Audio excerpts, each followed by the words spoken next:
let's take a look at the Simpsons response. They had it in their show. What am I supposed to do?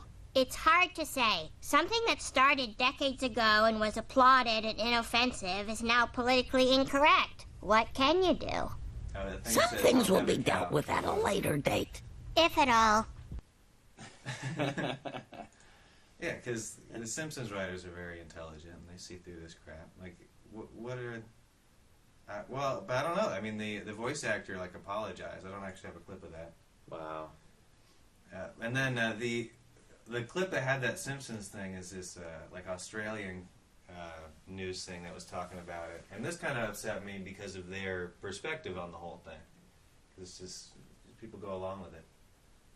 Hari Kondabolu, the creator of The Problem with Apu, tweeted last night. He said, wow, politically incorrect. That's a takeaway from my movie and the discussion it sparked. Man, I really love this show. This is sad. In The Problem with Apu, I used Apu and The Simpsons as an entry point into a larger conversation about the representation of marginalized groups and why this is important. The Simpsons' response tonight is not a jab at me, but at many of us consider progress. It's a cartoon. It's a cartoon, and there are a billion of them. Yeah. There are more of them than there are of us. Yeah. The white Europeans. We literally outsource a bunch of stuff to them. Like, we have them do stuff for us all the time. What about that makes them marginalized? Just because there are fewer of you in this country does not mean you're marginalized. No. We're not pushing you to the margin. I'd probably... They do better. The Asians do better in this country. Like, the South Asians do better than whites. Come on. Right, yeah. If you're able to work and do better than my white privilege, then what does that even mean? Yeah. It takes a lot to beat that sometimes. There's a lot of horse shit out there about this stuff. There's definitely privilege out there. Let's not kid ourselves, but not to the degree they pretend. It's not. God, I wish there was the secret club that just gave me a bunch of free shit. Right? Jesus. All the connections and everything. I mean, actually, if there is one, it's called Being Here Longer, which didn't seem to work out too well for the natives, but that's because our ancestors were kind of dicks to them, so sorry about that. Like, there's a case of, like, there's actually something to apologize for. It's like, oh, yeah, we kind of took your continent. Yeah, and killed your people and forced you around. Yeah, there's a lot of bad shit that white European settlers did to Native Americans. Yeah, it's like, but the Indians are just coming here and... lived together for a while, and then it's like... it's like, no, you're all going to one spot. Screw you. And awfulness. But the East Indians, the South Asians, they're just coming here. No one's marginalizing them. Like, they come here and they're poor. That might make it look like they're being marginalized, but no one made them that way. Camps of refugees of Indians waiting to get in that we're not letting in. They weren't on that list of countries that weren't allowed to send people. Like he's just riding the bandwagon of like the actual sins. Like, black people were slaves. Native Americans were treated very badly. Everyone else is they're just late to the party, pretty much. Yeah. And they don't want to be left out. They don't want to be left out of all of this good shit of the progressive era, getting all these actual privileges. Well, and I don't know how much their privilege is necessarily pushing people through colleges and certain things. They don't work out as well, but... Yeah. But where the law actually favors them or encourages people to favor them, other than on the merits. Well, let's watch these Australian guys kind of agree annoyingly, because I put the note of they're definitely not writers, especially this first guy. But the guy, this guy makes so little sense that the other guy completely corrects and overrides what he says, but he does it nicely because they're working together. But he just says one of the dumbest things. It's like, you don't understand the issue because it's not clear. And why can't you just change the character of Apu? Like, give him a different job. Like, he's been doing that job for 30 years. I realize it's a cartoon and everyone stays the same, but... No, I know. I don't know if it's one change, though. I don't think that they want to see, Apu suddenly go and work for H&R Block. I think, you know what I mean? I think that it's so much of the character. It's the essence of the character that I think is the problem, not necessarily, the job that he has. I don't think that is the one kind of thing that people are hung up on. I don't think if they sent Apu to Harvard that people would be okay. Or do you have a new character? Another South Asian character, Indian character? Yeah, I don't know, and I don't know what the fix for that is. But they have brilliant writers, and they. Yeah, that's what I'm so shocked by. Yeah, because it's just such a brush they dug off. Their heels in. That was 15 seconds. Yeah, they dug their heels in. You know, they sort of doubled down on Apu, which is fine because a lot of people love the character, and there are people who think that it's not offensive in any way. But you know, when you are that relevant, because that's the thing that the Simpsons always were, is they always were relevant. Yeah. And in order to sort of maintain that relevance, you have to be relevant towards all the conversations that are going on, regardless of the side you pick. Yeah. And to this, it seemed like they were out of touch with the greater conversation. And really, it was the first time where something huge like this has happened, where the Simpsons truly felt and sounded out of touch. Yeah, Isabel says he can get a promotion and evolve. We'll see. Yeah, and we all get this. And in comedy, you know, it's a big conversation. Jokes that worked 15, 20 years ago for comics that made them millions of dollars, they can't tell on stage today.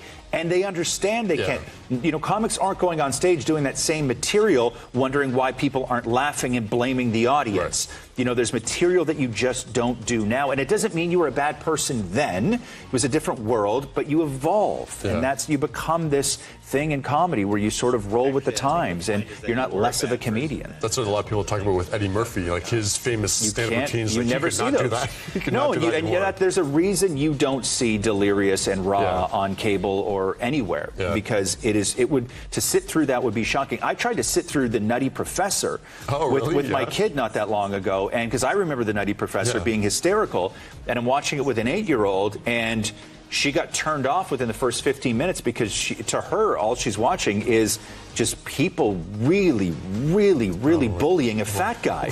That's true. And there's no humor in that for an 8-year-old now. Like there is no joke in that, you know?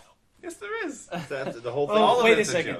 I'm okay. There was so many things in that one clip. I know. You probably should have broken that up. I should have. I'm sorry. You broke up all the ones that were a continuous story into multiple, and you took the one that wasn't a continuous story and left it as a single clip. Well, that's my note for next time. Okay. Okay. I can play it again. Okay, first of all, the sense that all of these things that were funny 15 years ago aren't funny now is total bullshit. Yeah. Total bullshit. It's funny then, it's funny now. The reason it's not going on is because of people like that talking publicly like it's a bad thing. And now it's like, you know, hey, isn't it amazing? No one thinks that's funny anymore, even though I kind of do.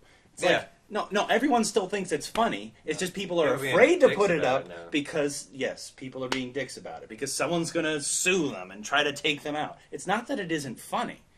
And even I have some Apu clips that are funny. And even the people who will go ooh in an audience for one of those kind of jokes, they think it's funny, but they're going ooh because they also think someone else is going to be offended. Where are the people who are actually offended? Everyone just thinks everyone else is going to be offended by shit, and because of that, we're destroying careers. We're trapped in a world of people getting offended for other people. Right. Yeah. It's not honestly what it is. Yeah, there's not even people really being offended. No. You got this guy who's trying to make his career out of riding on The Simpsons fame, as I kind of agree with you on that, who doesn't have a very well thought out point, or at least not a very well articulated point. Yeah, at least not in that interview. Right, at least not in that interview. Well, I mean, the point ended up being there weren't enough other Indian characters in The Simpsons, which is totally ridiculous. I mean, there aren't enough white people in Bollywood movies. That doesn't make any sense. No, it doesn't. And this is a weird thing to jump to. It's like having an American play the Doctor. It's like there are certain things that are just observed. Yeah, Doctor Who. Yeah, there are just certain things that should be observed, and it's like you don't fill a Bollywood movie with a bunch of white people. Right. You know, you don't slant a town's population heavily Indian in a white movie if that's not the point of the story. And look, if it's set in India, you know. Yeah, or if the point of it is about Indian immigration to the U.S. in this certain town or whatever it happened to be but it's like they were just characterizing the standard American town, which, believe it or not, we're not full of Indians. Right. And we have them, and they're not we have are convenience store. Yeah. Or they're programmers. Ooh. That's the other thing. Yeah. But you don't run across programmers in your everyday life, and that comes up. You know, you don't go to the store and I'm going to talk to all the programmers. You know, but those are the two big professions. Like business owners. Satya Nadella, the CEO of Microsoft. You know, Indian guy, smart guy. doing a great job with Microsoft. I know Oracle is loaded with PhD Indians, right? Because you can see it in the marketing material, because they're clearly like from India, because the marketing materials don't make a lot of sense. The things they do, they're not as adept at English, but that's okay because they're great. They have their strengths. Yeah.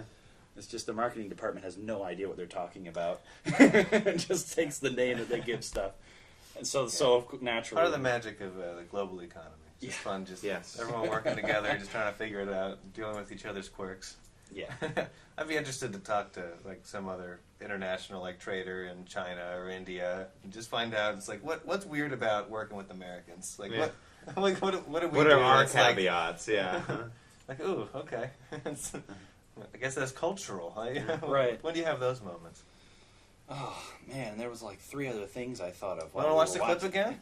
Yeah, and then. And why can't you just change the character of Apu? Like, give him a different job. Like, he's been doing that job for 30 years. I realize it's a cartoon and everyone stays the same, but no, I know. I don't know if it's one change though. I don't think that they want to see Apu suddenly go and work for H&R Block. I think you know what I mean. I think that it's so much of the character. It's the essence of the character that I think is the problem, not necessarily, the job that he has. I don't think that is the one. I can't really like pause it and come back where it was.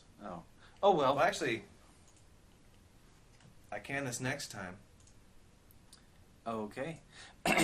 Well, okay. That wasn't the point. No, it was. Yeah, it's not the essence of the character. The guy said he didn't care about the character. He thought it was funny. Yeah. What he was saying was that they were underrepresented, which is not true because there aren't that many Indians in this country.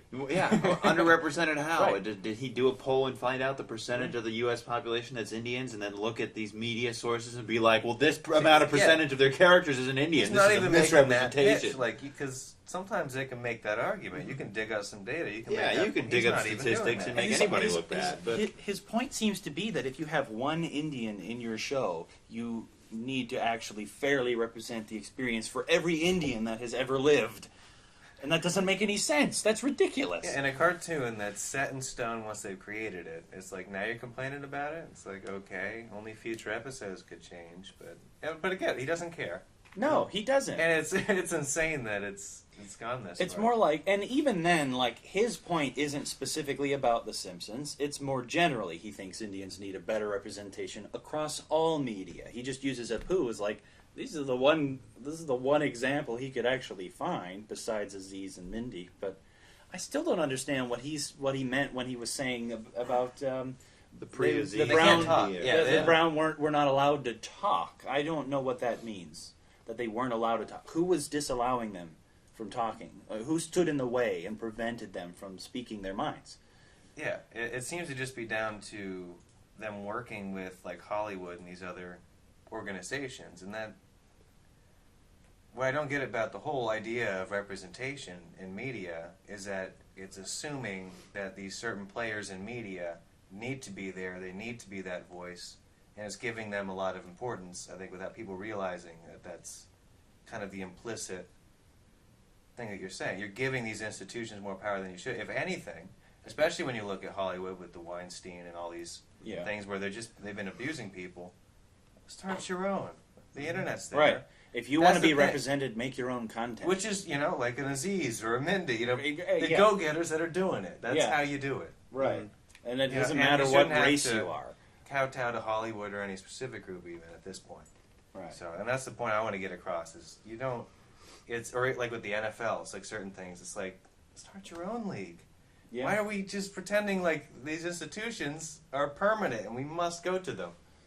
You don't. If you think times should change, start a new thing. Yeah. Make it better. But there's just cutting everything down for no reason. Or silly reasons. Or silly reasons. Yeah. It's like, not...